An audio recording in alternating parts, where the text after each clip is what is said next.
मी जी घोषणा देणार आहे ती तुम्ही म्हणायचे. बोलो भारत माता की, बोलो भारत माता की, वंदे वंदे. मनमोकळ्या वातावरणात डौलाने फडकणारा राष्ट्रीय तिरंगा ध्वज. आजच्या कार्यक्रमाचे अध्यक्ष आदरणीय विनायक कारंडे सरजी, उपाध्यक्ष आदरणीय इंद्रजित कारंडे सरजी, तसेच श्री बद्री विद्यालय कसबावाडा कोल्हापूर या शाळेचे मुख्याध्यापक श्री अनिल लक्ष्मण सरक सरजी, माझ्या वर्ग शिक्षिका सौ नीता अरुण चोगले मॅडमजी, माझ्या शाळेतील सर्व शिक्षक वृंद, शिक्षकेतर कर्मचारी वर्ग, माझे प्रथम दैवत गुरु तथा आद्य माझे आई वडील. मी कुमारी श्रेया बिराप्पा हाके इयत्ता 4च्या वर्गात शिकत असून आज आपल्या समोर 15 ऑगस्ट 1947 ते 15 ऑगस्ट 2024 या घडामोडीवर भाष्य करणार आहे. मित्र हो, स्वातंत्र्य म्हणजे स्वैराचा नव्हे. मित्र हो, स्वातंत्र्य म्हणजे स्वैराचा नव्हे. स्वातंत्र्य टिकवण्यासाठी आपल्याला आपल्या देशाला देव म्हणावे लागेल. स्वातंत्र्य टिकवण्यासाठी आपल्याला आपल्या देशाला देव म्हणायला हवे. हे सत्य कळूनही लोकांना मात्र कळणार नाही.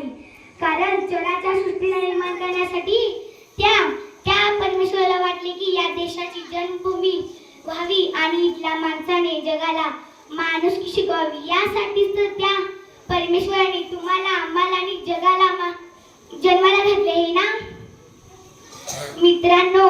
तरी या देशातील भ्रष्ट जनतेची लाजिरवाणी बाब मला म्हणासे वाटते की अरे माणसा माणसा कधी होशील माणूस, अरे माणसा माणसा कधी होशील माणूस. लोभासाठी झाला माणसाचा राक्षस, माणसाचा राक्षस. मित्रांनो, डच, पोर्तुगीज आणि शेवटी इंग्रजांच्या गुलामगिरीतून भारत मातेला मुक्त करण्यासाठी स्वातंत्र्य भूमीची स्त्रोत म्हणत सागरात उडी घेणारे कोण होते? स्वातंत्र्यवीर सावरकरच ना. तुम मुझे खून दो, तुम मुझे खून दो, मैं तुम्हें आजादी दूंगा असे म्हणारे कोण होते? नेताजी सुभाषचंद्र बोसच ना.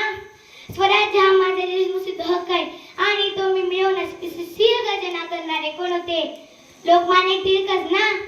राजगुरू सुखदेव, भगतसिंग अशी कित्येक तरी स्वातंत्र्यासाठी फासावर जाणाऱ्या भारत मातेच्या सुपुत्रांना माझा कोटी कोटी प्रणाम, कोटी कोटी प्रणाम. मित्रांनो, स्वातंत्र्य मिळून आपल्याला 76 ते 77 वर्ष पूर्ण झाली तरीही कुंपणाने शेत खाल्लं द्यात नवी कोणाकडे अशी अवस्था या देशाची आहे.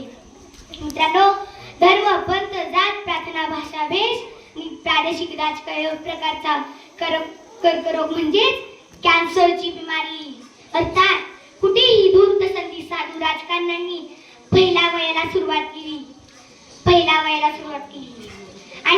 आणि त्याच कारणाने भारत मातेचा एक शंख चेहरा डागातो की काय असा यक्ष प्रश्न माझ्या मनात निर्माण झाला. कुणाच्या?